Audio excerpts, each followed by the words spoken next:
कहता है तुम्हारे भगवान में बिल्कुल भी अकल नहीं। संत ने कहा अच्छा, बोले हाँ तुम्हारे भगवान में बिल्कुल भी अकल नहीं। संत कहते सही कहा, उनमें बिल्कुल भी अकल नहीं। वो आदमी कहता है अरे तुम तो संत हो, तुम अपने ही भगवान के बारे में कहते हो कि उनमें अकल नहीं है। संत कहते हाँ सही बात है कि उनमें अकल नहीं है, जब तो तुम जैसों को बनाया कि तुम भगवान में ही बोल रहे हो कि उनमें अकल नहीं है। फिर 2-4 दिन बाद फिर मिले तो दोनों रास्ते से जा रहे थे, वो साधु जी और वो आदमी।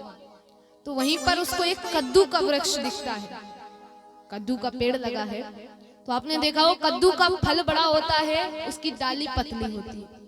वो फिर कहता है देखो तुम्हारे भगवान में बिल्कुल अकल नहीं है, इतना बड़ा कद्दू कहीं भी बड़े से पेड़ पे लटकाते, इतनी इतनी सी डाली में संभाल के रखा है। ये गलती नोट करो, तुम्हारे भगवान में अकल नहीं है। लिख ले। फिर थोड़े आगे गए तो आम का पेड़ मिला। फिर कहता है देख लो फिर गलती कर दी तुम्हारे भगवान ने, उतने बड़े कद्दू को तो इतनी सी डाली में लगाए हैं और इतनी से आम को इतने बड़े पेड़ पे लगाने की क्या जरूरत थी।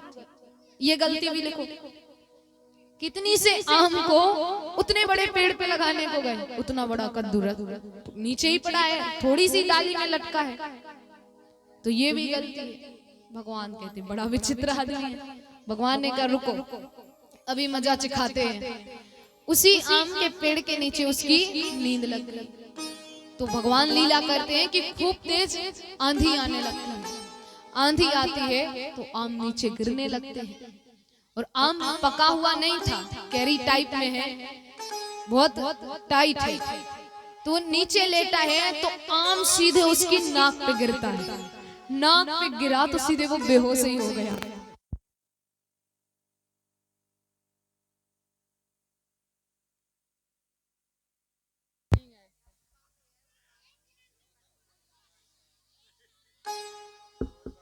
तो वो कहने लगा कि अब क्योंकि वो बार बार गलती की बोल रहा था कि अकल नहीं, जब वो आम गिरा तो सीधे मूर्छा को ही प्राप्त हो गए।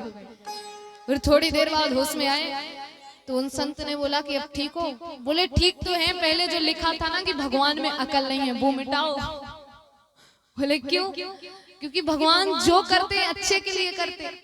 देखो इतना सा आम मेरी नाक पे गिरा, मैं सीधे बेहोश हो गया, कितना दुख हुआ। अभी भी ठीक नहीं हो पा रहा हूँ, ठीक से खड़े होने में भी चक्कर आ रहे हैं। अगर इतना बड़ा वो कद्दू इस पेड़ पे लगा देते और वो गिरता तो मेरा क्या होता। जब इतना सा आम गिरा तब तो चक्कर आ रहे, खड़े नहीं हो पा रहे, वो गिरता तो मैं तो आदमी ऐसे है कि भगवान को भी नहीं छोड़ते, उनमें भी कहते थे कि भगवान में भी अकल नहीं, उनमें भी कमी है। तो महाराज पहले खुद पवित्र रहिए, मन को पवित्र रखिए, तब दूसरों से बोलिए। तब अगर आप कहेंगे तो आपकी बातें ज्यादा लोग सुनेंगे कि वो भी अच्छा है, फिर वो भी कहने हाँ खुद करते सो कुछ नहीं और दूसरों को चले ज्ञान देने। तो मन को भी पवित्र रखे। और धर्म का 5वां लक्षण है तितिक्षा, कि भगवान जो भी करते हैं जैसा करते हैं हमारे अच्छे के लिए करते हैं। क्योंकि जिन्होंने हमें इतना बड़ा जीवन दिया है तो उन्होंने कुछ सोच समझ के ही दिया होगा कि कब इसको सुख देना है, कब दुख देना है, कब इसके लिए क्या चीज जरूरी है। तो उनको हमसे ज्यादा पता है कि हमें है पता। आप ज्यादा होशियार कि भगवान? आप अपना नाम भी ले सकते हैं, आप में भी बुद्धि है भगवान से भी ज्यादा। आप ज्यादा होशियार कि भगवान? हाँ तो भगवान के सारे को देखते हुए चलो, लेकिन हम हर चीज में अपनी होशियारी लगाते हैं। भगवान जो करते हैं जैसा करते अच्छे के लिए करते हैं। तो जो भी भगवान दे उनको प्रसाद समझ के ग्रहण करिएगा। कई लोग कहते हैं कि महाराज भगवान हमें तो दुख ही दुख दे रहे हैं, हम तो धर्म के मार्ग पे भी चल रहे हैं और भगवान देखो सो दुख देने में लगे। जितने अच्छे बन रहे हैं उतनी भगवान परीक्षा ले रहे हैं। तो भगवान दुख भी अपने बच्चे को देते हैं, क्योंकि ऐसा तो कोई नहीं है महाराज जिससे पाप ना। बड़े वाले नहीं, थोड़ा बहुत पाप तो हर किसी से बन जाता है। और जब वो पाप हो जाता है हमसे तो भगवान सोचते हैं इसको थोड़े दुख देके पश्चाताप करवा देते हैं, क्योंकि ये बड़ा अच्छा है, इसको नर्क लोक नहीं भेजेंगे। तो यही भगवान हमें दुख दे देते हैं और हमारा पश्चाताप करा देते हैं। भगवान ये नहीं कि तुमको ही देखे बैठे हैं कि भाई इसी आदमी के लिए दुख देना, दुख भी भगवान अपने बच्चे को देते। जैसे एक माता है, वो घर के बाहर देखती है कि कुछ बच्चे खेल रहे हैं, वो इतना सुंदर खेल रहे हैं कि उसका मन होता है कि सभी के लिए एक एक चॉकलेट दे दे, तो सभी को चॉकलेट दे जाती है। फिर थोड़ी देर बाद आती है, देखती है कि वो बच्चे इतना गंदा खेल खेल रहे हैं कि सब में जाके थप्पड़ मारे, उसी में उसका बच्चा भी खेल रहा है। तो वो किसको थप्पड़ मार सकती है, अपने बच्चे को या सभी के बच्चों को?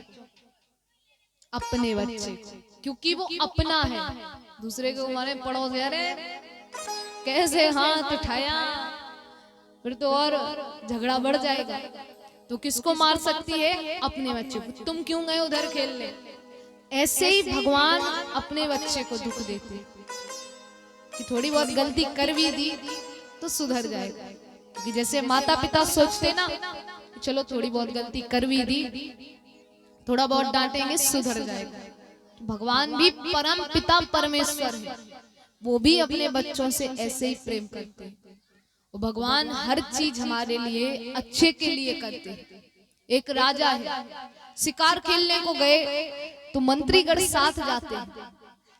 तो शिकार खेलते खेलते राजा का अंगूठा कट जाता है। मंत्री इतने में कह देता है, महाराज जो होता है अच्छे के लिए होता है। और महाराज थे सो रो रहे हैं, अरे वैद्य को बुलाओ, औषधियां लाओ, ये रक्त बह रहा है, ये करो वो करो। फिर मंत्री कहता है, महाराज शांत रहिए, जो होता है अच्छे के लिए होता है। महाराज कहते, अरे ये कैसा मंत्री है, मतलब कि मेरा अंगूठा कट गया, ये अच्छे के लिए हुआ? अरे जो अपने महाराज का ना हो सका वो और सबका क्या होगा? और वो सैनिकों से कह देते हैं कि जाओ मंत्री को ले जाके रात भर कोड़े मारना और सुबह फांसी पे चढ़ा देना। मंत्री था सो चला गया, सैनिक भी चले गए। अब महाराज अकेले बचते हैं। तो उसी जंगल में कुछ आदिवासी रहते हैं, तो उनको बलि चढ़ानी थी। तो वो आदिवासी व्यक्तियों को ढूंढ रहे हैं कि कोई मिल जाए। तो वो राजा मिलते हैं, और क्योंकि आदिवासी ज्यादा संख्या में, तो राजा भाग भी नहीं पाते। अब राजा की बलि चढ़ने ही वाली है कि एक आदिवासी का ध्यान राजा के अंगूठे पे जाता है। वो कहते हैं, रुको, इसकी बलि नहीं चढ़ा सकते।